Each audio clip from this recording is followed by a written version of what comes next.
አሁን የምንገኝበት ደግሞ ቀበና ድልድይ ጋር ነው። እንደዚህ አይነት ግድብ አይታሰብም በአዲስ አበባ ውስጥ። ትልቅ ግድብ ሰርተናል።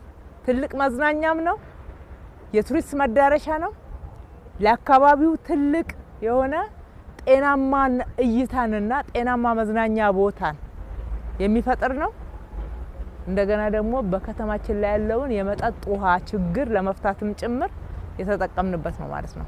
ትልቁ ግድብ ነው የሚሆነው በከተማ። አይታሰብም ነበር አለ አዲስ አበባ ውስጥ እንደዚህ ግን መስራት ማሰብ ብቻ ሳይሆን አስበን መተግበር ችለናል።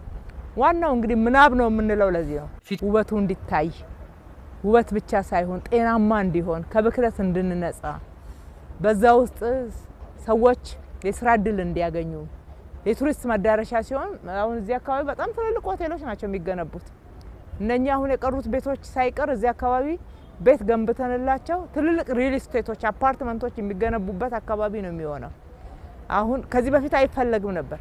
አሁን ግን በከተማችን አንደኛ ደረጃ ነው። ብዙ አልሚዎች ወደዚህ ብትመጡ ሳትቀደሙ ጥሪ እናደርግላችኋለን። ይሄ ነገ የማይገኝ ስፍራ እንደሚሆን ምንም ጥርጥር የለንም። የመሃል ከተማውን ተብሎ የሚገለጽ አካባቢ ነበር። አሁን ዋናው መሃል ይሄ ሆኗልና እና ከዚህ በላይ ማልማት ይቻላል። ከዚህ በላይ ልንጠቀምበት ልናስውበው እንችላለን። እኛ በሰፊው ሄደንበታል። ከዚህ በላይ ደግሞ ለማላቅ ባለሀብቶቻችን የግል አልሚዎች ያስፈልጉናል ማለት ነው። ልክ ከእንጦጦ ፒኮክ በሰራነው መንገድ ያደረጋችሁትን ተሳትፎ ኑ እዚህም ሌላ ሁለተኛውና ሌላኛው አማራጭ ተፈጥሮላችኋል ማለት እወዳለሁ።